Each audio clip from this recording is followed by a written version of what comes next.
गांव में बसे हुए लोगों की धारणा है कि यहां बरगद के पेड़ों में किसी आत्मा का वास होता है। गांव के बड़े बुजुर्ग अक्सर इसे ब्रह्मराक्षस के नाम से पुकारते हैं। उनका कहना है कि यदि कोई इस पेड़ को नुकसान पहुंचाए तो उसे भयंकर परिणाम भुगतने पड़ते हैं। इस ब्रह्मराक्षस की कहानी गांव के हर घर में सुनी और सुनाई जाती है, लेकिन किसी ने आज तक इसे सामने आते नहीं देखा। गांव में दुर्जन सिंह एक प्रतिष्ठित और सम्मानित व्यक्ति है। उनके पास बड़ी जमीन जायदाद है और गांव के लोग उन्हें सम्मान से दुर्जन जी कहते हैं। दुर्जन जी का स्वभाव पहले काफी धार्मिक और शांत था। उनके दो बच्चे और पत्नी के साथ उनका जीवन सुखमय चल रहा था। उनके पुराने घर में जगह की कमी थी, इसलिए उन्होंने अपने पास के खेत में एक नया घर बनाने का निर्णय लिया। लेकिन खेत में खड़ा एक पुराना बरगद का पेड़ उनकी योजना में बाधा बन रहा था।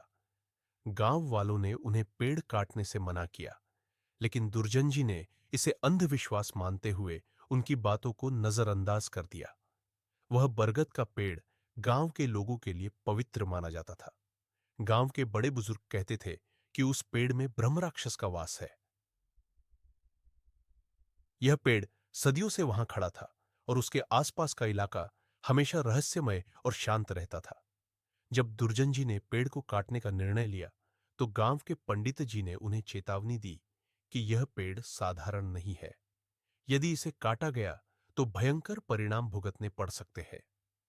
दुर्जन जी ने गांव के लोगों की चेतावनी को नजरअंदाज करते हुए मजदूरों को बुलाकर बरगद का पेड़ काटने का आदेश दिया।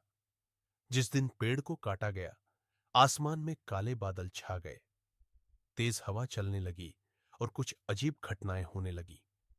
पेड़ के काटते ही अजीब सी आवाजें आने लगी, जैसे किसी ने चीख मारकर कुछ कहा हो। गांव के लोग इसे अनहोनी का संकेत मानने लगे, लेकिन दुर्जन जी ने इसे मात्र एक संयोग माना। पेड़ काटने के कुछ दिनों बाद ही दुर्जन जी के परिवार में अजीब घटनाएं शुरू हो गई। रात के समय घर में अजीब आवाजें आने लगीं, दरवाजे अपने आप खुलने बंद होने लगे और घर के सामान अपने आप हिलने लगे। दुर्जन जी की तबीयत भी धीरे धीरे खराब होने लगी। वह न तो ठीक से सो पाते थे और न ही पूजा पाठ में ध्यान लगा पाते थे। उनकी पत्नी शांता इस बदलाव को देखकर चिंतित हो गई। उन्होंने दुर्जन जी से कई बार पूछा कि आखिर उन्हें क्या हो रहा है, लेकिन दुर्जन जी कुछ भी स्पष्ट नहीं बता पाते थे। उनका स्वभाव दिन ब दिन चिड़चिड़ा होता जा रहा था।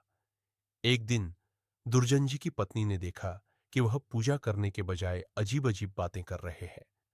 कभी वह भगवान की निंदा करते तो कभी कहते कि उन्हें पूजा की कोई जरूरत नहीं है, क्योंकि वह खुद भगवान है। उनका यह बर्ताव देखकर शांता को शक हुआ कि कुछ तो गड़बड़ है।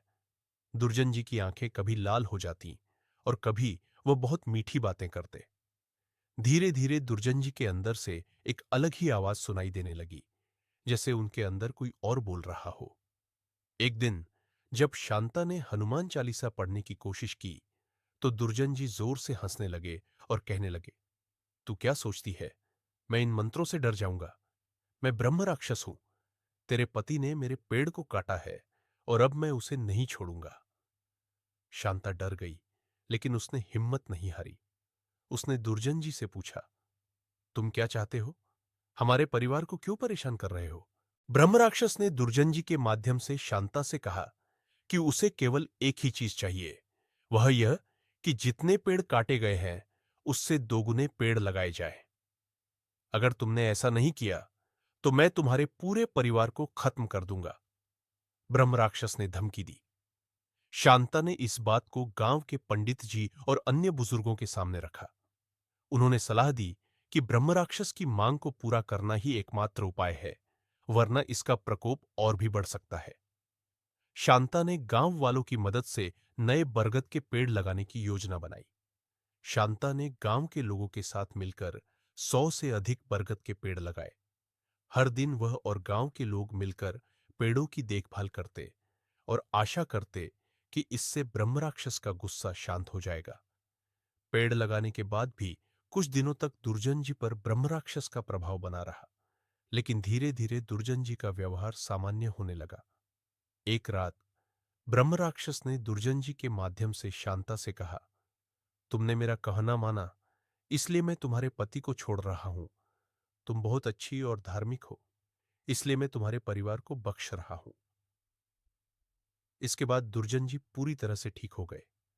गांव के लोग इस घटना को याद करते हुए यह मानने लगे कि प्रकृति से छेड़छाड़ करना कभी भी अच्छा नहीं होता। दुर्जन जी का परिवार अब पहले से अधिक धार्मिक और सावधान हो गया। गांव में भी लोग अब पेड़ों की देखभाल करते हैं और कभी भी उन्हें बिना वजह नुकसान नहीं पहुंचाते। इस कहानी से यह सीख मिलती है कि प्रकृति के साथ खिलवाड़ करना कभी भी सही नहीं होता। अगर हम बुराई का सामना अच्छाई से करें, तो एक दिन बुराई भी अच्छाई के सामने झुक जाती है।